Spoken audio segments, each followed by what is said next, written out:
IBPS द्वारा एक important notification आया है आरआरबी पीओ और क्लर्क लेवल का। जी हाँ, आरआरबी पीओ और क्लर्क एग्जाम होने वाला है और टोटल वैकेंसी है 8612, जिसमें अगर हम लोग प्रीलिम की बात करते हैं और अगर हम लोग क्लर्क की बात करते हैं तो क्लर्क के लिए आया है टोटल पोस्ट जो है वो है 5538 और वही अगर हम पीओ की बात करते हैं तो पीओ की टोटल वैकेंसी आई है 2484। ये है टोटल वैकेंसी। अगर हम इसमें देखते हैं एज लिमिट, तो एज लिमिट क्या चाहिए, तो देखिए इस एग्ज़ाम के लिए जो ऑफिस असिस्टेंट एग्ज़ाम है उसके लिए एज लिमिट जो है वो 18 से 28 वर्ष होना चाहिए और आप जो है वो 2 जून 1995 से लेकर 1 जून 2005 के बीच में आपका जन्म होना चाहिए। ठीक है, अगर आप ऑफिस असिस्टेंट नहीं, आप पीओ लेवल का एग्ज़ाम देना चाहते हैं तो आपका जो एज लिमिट है वो होना चाहिए 18 वर्ष से लेकर 30 वर्ष। ठीक है, तो उस एज क्राइटेरिया में आप पीओ का एग्जाम दे सकते हैं। उसके अलावा भी पोस्ट है officer scale 1, general banking officer जैसे अलग भी पोस्ट है। ठीक है, तो ये रहा आपका टोटल वैकेंसी और एज लिमिट। अब हम लोग आगे बढ़ते हैं, क्या एज लिमिट में रिलैक्सेशन है, क्या मैं इस कैटेगरी का हूँ तो क्या है मेरा एज क्राइटेरिया। तो देखिए अगर आप SC ST कैटेगरी के हैं तो आपको 5 साल का रिलैक्सेशन मिलता है, यानी अगर आप 28 वर्ष के हो जाते हैं तो फिर भी आप इस एग्ज़ाम को दे सकते हैं 29, 30, 31, 32 वर्ष तक। ठीक है, और अगर आप SC ST नहीं हैं, आप OBC कैटेगरी के हैं तो आपको 3 साल का रिलैक्सेशन मिलेगा। तो ये है एज लिमिट। अब हम लोग देख लेते हैं क्वालिफिकेशन। तो देखिए इसमें ग्रेजुएट लेवल का एग्जाम है, ये ग्रेजुएशन होना चाहिए। अगर आप क्लर्क के लिए भी भर रहे हैं तो आपका ग्रेजुएशन होना चाहिए, अगर आप पीओ के लिए भर रहे हैं तो आपका ग्रेजुएशन होना चाहिए। ठीक है, तो ये आपका डाउट क्लियर हो गया।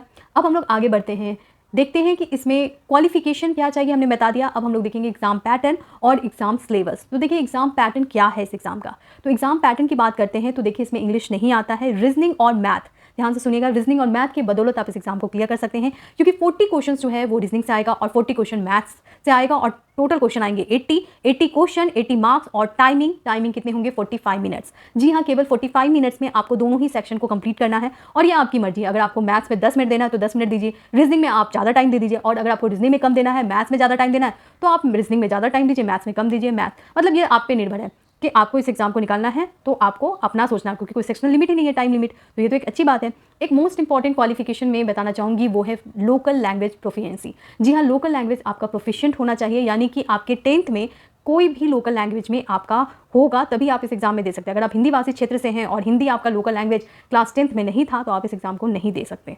ठीक है, तो इसलिए आरआरबी पीओ का जो एग्जाम होता है उसमें लोकल लैंग्वेज को बहुत ज़्यादा इंपॉर्टेंस दी जाती है। आप आगे भी देखिएगा एग्जाम पैटर्न में कैसे इंपॉर्टेंट दी जाती है। तो अगर हम लोग बात करते हैं मेंस एग्जाम की, तो देखिए मेंस एग्जाम में क्या होता है, मेंस एग्जाम में आपके जो सेक्शंस आते हैं वो 4 सेक्शन आते हैं। ठीक है, तो पहला सेक्शन है वो है रीजनिंग, फिर आपका है मैथ्स और फिर आपका है जनरल अवेयरनेस और लास्ट में आपका है कंप्यूटर। ठीक है, तो 5 पेपर आते हैं, reasoning, maths, general awareness, computer और एक पेपर है आपका हिंदी और इंग्लिश। और अभी हाल में नोटिफिकेशन आया था कि आप किसी भी रीजनल लैंग्वेज में ये पेपर दे सकते हैं। अब सवाल होता है क्वेश्चन कितने आते हैं, इंग्लिश में कितने क्वेश्चन आते हैं। तो देखिए इंग्लिश में या हिंदी में 40 क्वेश्चन आएंगे, 40 मार्क्स के आएंगे। वही अगर हम लोग मैथ्स की बात करते हैं तो मैथ्स में आते हैं 40 क्वेश्चन, लेकिन मार्क्स इसमें ज़्यादा आएंगे। ये मार्क्स कितने वेटेज रखते हैं, तो मैथ्स 50 मार्क्स का वेटेज रखेगा। वही रीजनिंग भी 40 क्वेश्चन तो हैं लेकिन मार्क्स 50 रखते हैं, यानी 100 हो गया आपके मैथ्स और रीजनिंग।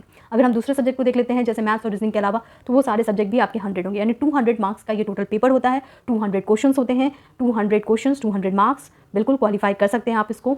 और इसके बाद इंटरव्यू प्रोसेस होता है। प्रीलिम कब होगा, तो प्रीलिम अगस्त महीने में होगा, इसका रिजल्ट भी आ जाएगा अगस्त में ही, और सितंबर में मेंस एग्जाम होंगे। मेंस एग्जाम के भी रिजल्ट आ जाएंगे आपके सितंबर के बाद अक्टूबर में, और फिर इंटरव्यू वगैरह होता है और बिल्कुल जनवरी 2024 तक आप किसी भी बैंक में जा सकते हैं। तो ये है बैंक का बेसिक रिक्वायरमेंट।